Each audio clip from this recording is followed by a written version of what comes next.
I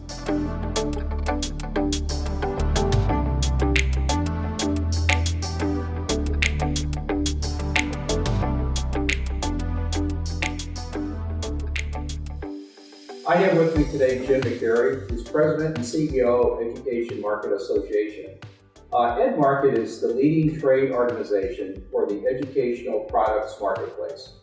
And Jim, welcome. Thanks for joining today. Well, great to be here, Dennis. Thanks for having me back. Sure. Well, tell the audience a little something about EDmarket. I know we have about 1,100 companies as members, and you've done a lot of great things over the decades. Tell us something about the organization. Well, the organization's actually been around for over 100 years. And our focus really is trying to bring together all the key stakeholders that are involved in education from pre-K through higher ed, in terms of taking a look at this intersection of pedagogy and space and technology and how they work together to improve student outcomes. And because of that kind of tri-focus, it helps us to get involved in all different aspects of education and where students need assistance, where schools need assistance, and to bring in really cool thought leaders around a lot of different topics to help change the landscape of the way things are going. Mm-hmm. In some of the past year's conferences, what has been kind of the average attendance at those? It's been rather large. Yeah, we had, last year we had almost 1,500 attendees, not counting exhibitor personnel, with us in Milwaukee. And so it's really important event, Edspaces, for the industry, because it is the annual gathering of school officials that are building or renovating their facilities, together with the architects and designers that are planning the spaces, and then obviously the dealers and the exhibitors that are creating lots of new and innovative products to help solve challenges. You know, the people that I've spoken with at the conferences have told me that it's like family. People are exchanging ideas and helping one another. So you really get a very strong wealth of information when you attend. So congratulations on having such a great atmosphere. Yeah, thanks. I mean, it is fun to watch, stand in the hallway and watch people that'll come up, and it's like that the family reunion. You know, a lot of people have been in the industry for 15, 20 years, and it's that once a year gathering where, you know, during the course of the conference, they may be competitors, but at the same time, they've known each other for a long time, and it's an opportunity to get together and say hello and catch up, and it is a bit like family. Yeah, well, it's a great climate. You know, this year with the COVID pandemic, it has hit everybody hard, and it came on very quickly. You know, it's hit our schools in some very drastic ways. It's hit every business. And what's interesting, it's also hit the major trade conferences that have had these conferences scheduled for 2-3 years. And many of the trade conferences have either decided not to have their conference and they canceled it, or they've gone virtual, but they've scaled it back quite a bit. You know, what kind of fascinates me, what you've been able to do is you've really pivoted. You've taken a very aggressive, really very creative approach to this year's event. So could you share with the audience what they should expect and what might be some of the highlights that you've scheduled for this conference? Well, absolutely. I mean, we held out hope as long as we could that we would be able to have an in-person event, and it just wasn't in the cards this year. But because of being a little bit later in the calendar, we did have the good fortune of learning from a lot of other organizations and talked with them about what worked in their shift to digital and candidly what didn't. And one of the key things that we know is that nobody's going to log on to their computer at 8 o'clock on a Tuesday morning and then log off at 5 o'clock on Thursday night and just sit there and go through webinar after webinar after webinar. It's just, we're still going to have life happening around us. And in reality, because people are going to be either in their offices or their home offices or their kitchen table, wherever they're doing this, they're going to have lots more interruptions and potential things that will disrupt the day. So we wanted to kind of step back and learn from other organizations that basically just took their event as it existed in person and put it online and find out why that didn't work. And so we've looked at this Edspaces candidly over a period of time. And so that the actual marketplace, the platform that we're using is a key aspect of this. People that come to Edspaces know that it's a very appointment-driven event. It's not typically like a lot of events where people will just show up and wander up and down the aisles and serendipitously meet with exhibitors. They tend to have a very appointment focused show, and they know who they're going to meet with when they're going to meet. And so that was the premise that we used in looking at different platforms that we would choose. And the one that we've chosen is very focused on allowing attendees to meet with other attendees and attendees to meet with exhibitors that have solutions to their problems. And it uses not only the opportunity to go and visit with the people that you know, but there's an artificial intelligence aspect to it.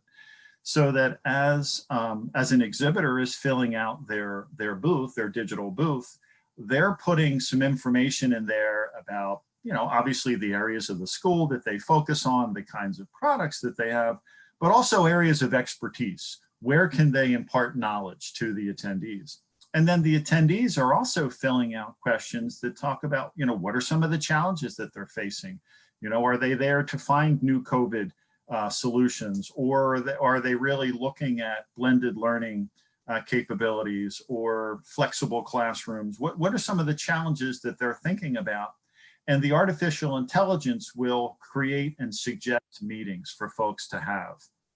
And then the other thing that we know that happens is that because content is key in these events, we wanted to give an opportunity for there not to be that conflict that happens in terms of, well, I want to go to this education session, but I want to see that exhibitor, and you don't have enough time to do both. So we've created specific meeting days where there's nothing competitive, that people can schedule an opportunity to meet other attendees who they find really interesting, or to go and explore the exhibit hall and meet up with people that have new and innovative products. That opens on the 21st, but the actual conference starts on the 28th with what we're calling Innovation Day. And that's when we're going to have our keynote address with Ted Dintersmith, who is just such an engaging, thoughtful person in terms of what education could be, that I would encourage everybody to just make sure you put that into your schedule and take some time and listen to Ted kind of set the stage for what's going to happen after that. And then after that, we're going to have what we're calling, an Innovation Day, where we're going to end the day with our new product award competition that we're doing with Learning by Design magazine. Because we know that the major reason that people come and explore an exhibit hall is to see what's new and innovative, and we want to celebrate the innovation in the industry. So that's going to happen on the 28th, and then the 29th is an opportunity to just explore your connections. And then the following week is the main event, and that's when there's all of the 40 different education sessions that are happening, the marketplace is open, the discussions will happen, tours are happening, there's just a lot that's going on. And a cool thing about this is that all of this content is now going to be recorded. So when you go to an in-person event and there's 4 or 5 choices at any particular time, you can only pick one of them. Well, because we're having everything recorded, all the sessions will be available on demand to everybody that has an all access pass.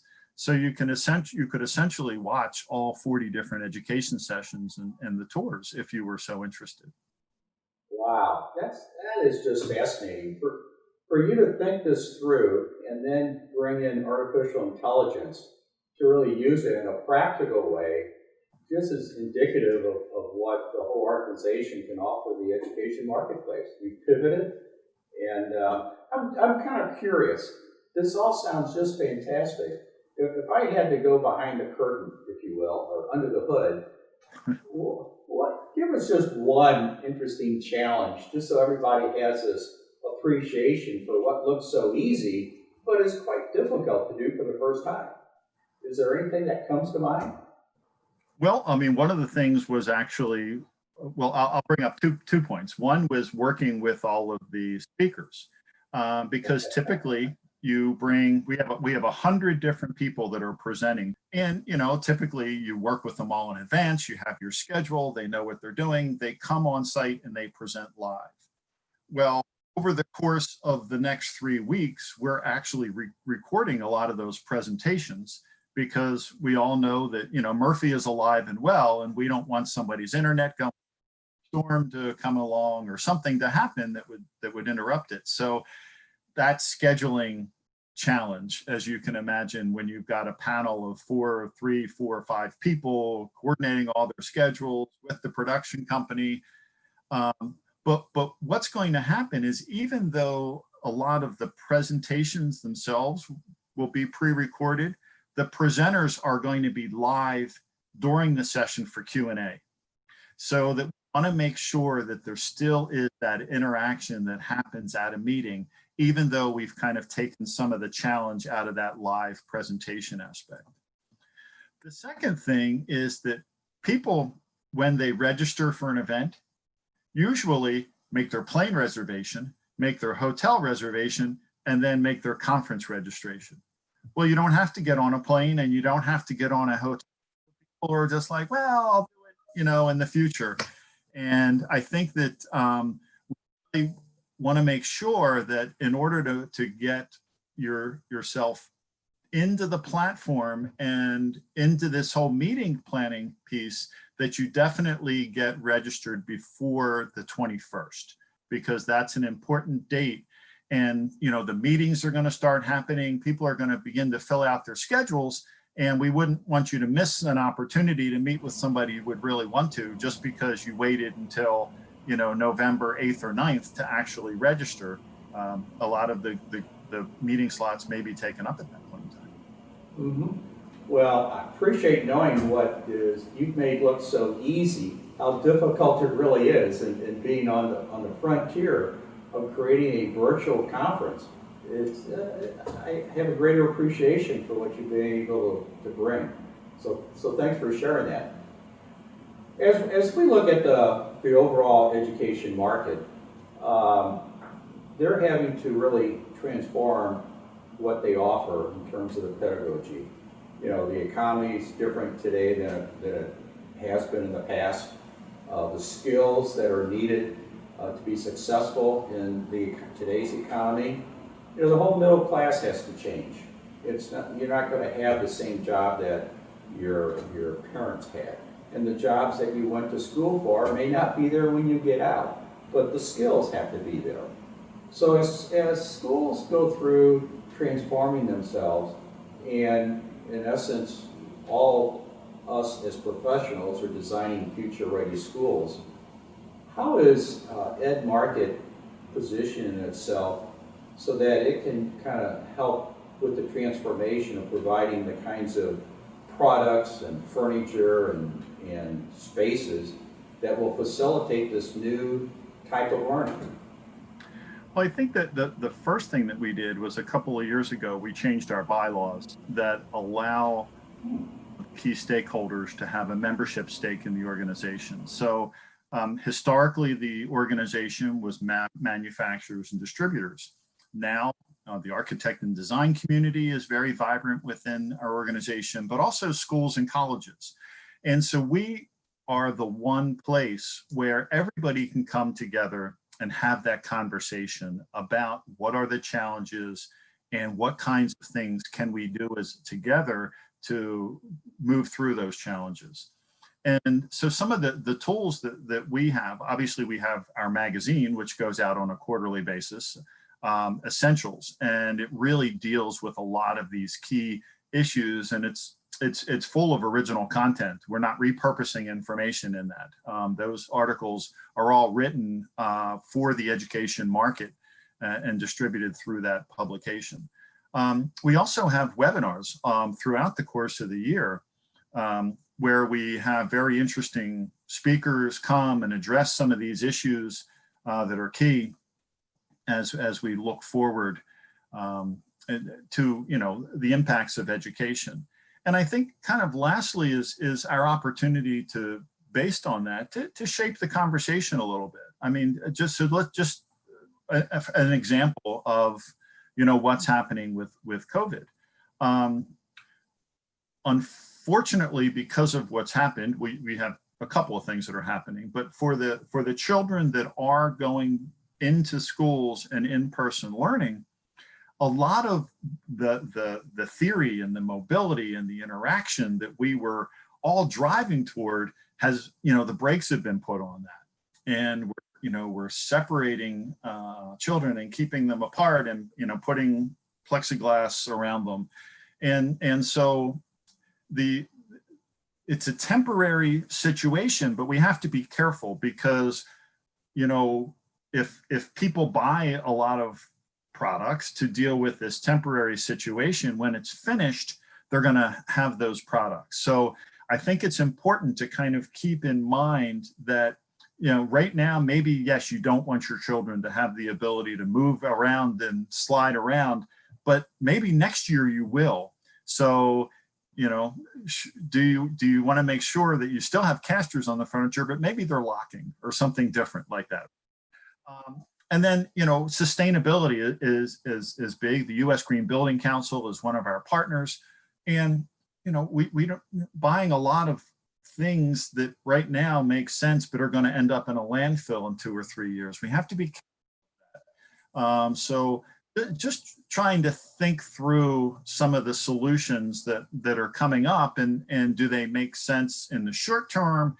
And then if they have long-term utilization, how is it going to be utilized? How are we going to take care of these different products and solutions that we have? And then you have all the children that are working from home, and the teachers that are trying to figure out how to teach from these little boxes on a computer screen. And it's a huge challenge. And once again, I hope that it's very temporary, but the technology is taking huge leaps. And I think that our experience that we're gaining with this is going to be with us for a long time. I think that, we're going to be integrating more and more technology into learning, just using it differently.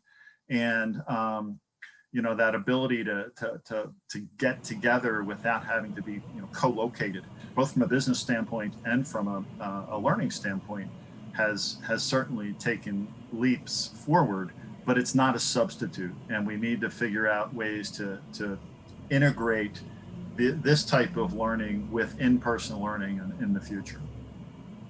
Well, one of the things I see is so powerful about the whole concept behind the EDmarket Association is that you have 1,100 companies who are experts in the field on a day-to-day basis, interacting with teachers and listening and partnering and observing and bringing all that knowledge back to exchanging that among all the members of EDmarket. And if there's any place that you want to be, it would be at EDmarket, where all this feedback around the country from all the observers of 1,100 companies are all coming back and then being exchanged at a conference like this. So I just think it's a powerful business model that will benefit our students. So I think that's outstanding. We've covered a lot of topics, and I know you have a very busy schedule, so I appreciate you spending some time. But do you have any final comments that you'd like to share to our audience, whether they're the attendees, new members, or just teachers and other educators? Any final comments? Well, yeah. First, I'd like to thank all of the kind of loyal members who have worked with us through this transition, because it's this is the first time all of us are walking through this particular door, and it's a leap of faith.